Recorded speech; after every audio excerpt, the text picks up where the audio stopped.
vote an appropriation for whatever the magnitude of the project is going to be.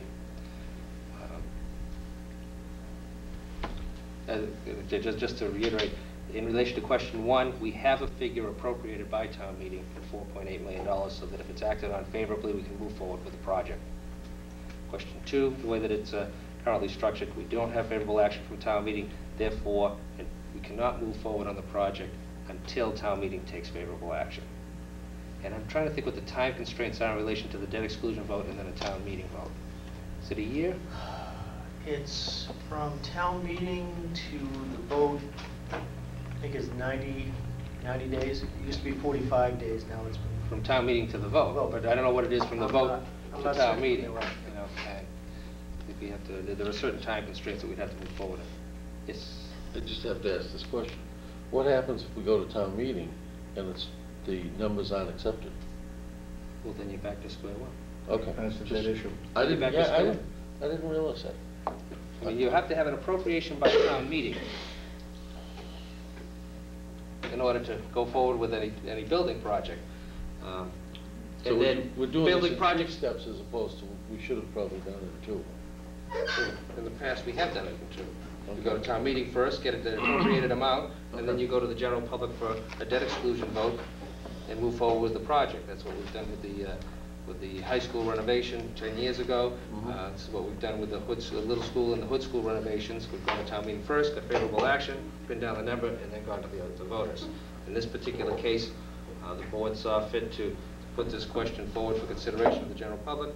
We had an article at the special town meeting which did not pass, and therefore we don't have favorable action, but it's still open for consideration for the general public, and they can override, they can vote for the debt exclusion and then send it back to town meeting for the appropriating amount. So, in relation to question 2, what are the wishes of the board? Mr. Chairman, Mr. Vino. I move not to support ballot question 2. Chair will second. For the purpose of discussion. Yeah, purpose of the discussion. Okay. On the motion to not support. Is there any discussion? Mr. Bagan. Yeah, I'll vote not to support this also because the plan that's set forward, I don't think that plan's a viable plan. It never was a plan that was meant to pass or be accepted by the community. It's not an acceptable plan at all in any way, shape, or form. So I would vote against this. So you got it. Okay. Mr. Smith. Yeah, I concur. The plan that came forward was hand-drawn on a 9x11 sheet of paper. I didn't think it was professional at all the way it was presented. It certainly wasn't the CCP's plan that originally was going to go before the school committee. And it's my understanding, in fact I have in front of me the letter we got tonight, that CCP will be presenting an LD bachelor renovation plan tomorrow night in this very room at 7:30 for any of the public to attend and look at that plan. And I think from what I've heard and what I've seen, that it's a plan that deserves some attention. I too agree with Mr. Bagan. This plan, the way it was presented, the cost, I believe was inflated cost for one reason or another. Why, I don't know, because if you look at all the numbers, you do all the numbers. I know we had checked with the modular classroom, different modular classroom companies that set up modulars, and the price that was presented by the school committee was like $80,000 to $90,000 a month for rentals, and the same cost we were getting them in around $30,000 and $40,000 cost factor. So I had some problems with it. It didn't get out. A lot of this information that we tried to get out didn't get out, and for those reasons I have to vote against question 2, although I do favor a renovation of the bachelor school. And I think it can be done. I think it can be done for a number somewhere between $11 and $12 million, which I felt all along, that we happen to be in construction. We know the cost of items. We know not necessarily in these areas and preservation of old buildings, but I can't support Article 2. I mean, question number 2, the way it sets right now. but I do support the renovation of a bachelor school, so I will be in the no position on this one. That's where I'm at. Can I just get a clarification, because, maybe Mr. Smith, if the town votes favorably on this, it would go to a town meeting, and then you just get an appropriation for whatever the plan is going to be for that particular site. Right. So and I don't mean to be putting words in your mouth, so what you're saying is you would rather get the appropriation at town meeting first, then go back to the voters for... Yeah, I would like to, before we asked anybody for an appropriation, I would want to know what the true cost, or what the estimated true cost of the building is, whether it's 10 million, 11 million, 12 million. But I just, in my own mind, I believe it can be done for a lot less than the numbers that have been thrown around, which are anywhere from $15 million to $20 million for the renovation to the bachelor school. So I'm opposing this because I don't think it's right to ask the community to support a plan without a number. And that's pretty much what we've done here. We presented no number because it was defeated at town meeting, not to go on the ballot. The Board of Selectmen chose to put it on the ballot. I was one of them in favor of that, hoping at the time that the plan from CCP would be in prior to this, and it's coming in at a late hour, so I just can't support it. So that's my recommendation. Mr. Pino. Mr. Chair, I guess I got a double bang for my buck, and after my vacation, I need that. But I just want to be clear, and then I have a number of comments to make. I guess and this is a question through you, Mr. Chair, to Bill. So, Bill, you are not even going to be in favor of whatever the group tomorrow night brings forward? No, I didn't say that. Well, this doesn't say what plan the money would be for. That's right. Am I correct? That's correct. Okay. Because there is no approved plan by town meeting. There was no approved plan at town meeting. Now, this would probably be an appropriate time for me to bring this up. Coming back from vacation, it was very interesting. I had numerous phone calls, et cetera, about and you won't hear me call it a plan, you'll hear me call it an idea, which I will explain later, that the Coalition for Community Preservation is bringing forward tomorrow night. Mr. Hannon had called me several months ago and had asked me to work together with him and be open on all information that has happened and keep everything out so everyone was informed of what was going on, et cetera. That was the only phone call I've ever received from Mr. Hannon. Then I find out that there is a meeting tomorrow night in this room, and I'm doubly disturbed to hear Mr. Smith just say he's seen these plans. The rest of the Board of Selectmen has not seen these plans. The chairman of the board, and I'm not putting words in Mr. O'Leary's mouth, has asked to see these plans and was refused.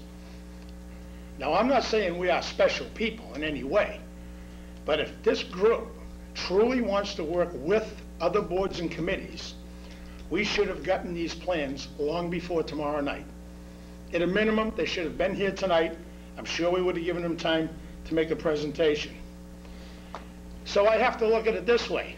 Maybe they don't even have an idea yet. Maybe they're still putting it together as early as tomorrow night. And it would not surprise me. What are they holding back? I don't know. They don't even know, in my opinion. There's talk of an architect. Who? What architect? Mr. Hannon stated, according to the newspaper, that he is never going to release the name of the architect, but, and I believe the paper said she, is a recognized architect. By who? By Mr. Hannon's group? Well, I don't think they're qualified to consider an architect as qualified. I want to know who. And this is a group that's not willing to release the name, but they're willing to tell us it's a creditable architect? I don't think so. Not in my opinion. And these are all my opinion also, ladies and gentlemen. This person has no credibility, in my opinion, because I don't know who it is. As a matter of fact, I don't even know if there is one. Give me a name, and then I'll believe you. Mr. Hannon has said that I wrote plan, I meant idea, will meet the edge specs, and I'm going to quote the paper, for all practical purposes. under quote, "The plan must meet the ed specs, period, not for practical purposes." I believe that wording was put in there on purpose, so someone could say, "Oh, well, I said for practical purposes. I didn't say it was going to meet the ed specs." Ladies and gentlemen, you have to look through these smoke screens. This is all this is. This is totally unfair to present any plans 1 week before the election, and in my opinion, this is nothing more than an 11th hour attempt again to sabotage the Swan Pond School. I spoke to many of my constituents on this issue, many of them. Some of them are upset that I'm in favor of the school. But you know what they're not upset about? That I'm sitting here telling the truth, and I'm telling it like it is. Some of them aren't going to vote for the school, for whatever reason. And that is fine. But this does not give the, excuse me, Mr. Smith, but this does not give the appropriate boards and committees a chance to comment on their suggestions. Again, it's an 11th hour chance to try to sabotage this before we get to town meeting. In closing, I would like to request, and I know this will not happen, that the transcript not cover the meeting tomorrow night. It is not worth the paper you printed on or the ink you used to print it. And that is my personal opinion. Sounds like censorship. It has no credibility, and it is not worth what I just said. This surprise idea may be nothing but an idea. And in closing, I'd like to say, please remember what I said several months ago, ladies and gentlemen, that a plan is a creditable plan with no names hidden by a creditable architect. Everything is up front.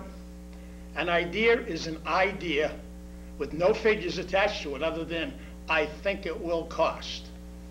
I am extremely upset at this attempt again to do this. And, you know, I do say to everyone, vote how you want to vote at the polls. Do not let this muddy the waters and get everyone all confused again. I do realize that the transcript will probably cover it, but I'm just personally requesting that they don't. That will sure take the wind out of this sabotage movement by this group. And I want to see a plan by a creditable architect with a name on it, so then I know the figures can be true. Thank you very much. Mr. Baker. Yeah, I'd like to respond to some of Joe's points. One about the architect. The architect seems to be the focal point here.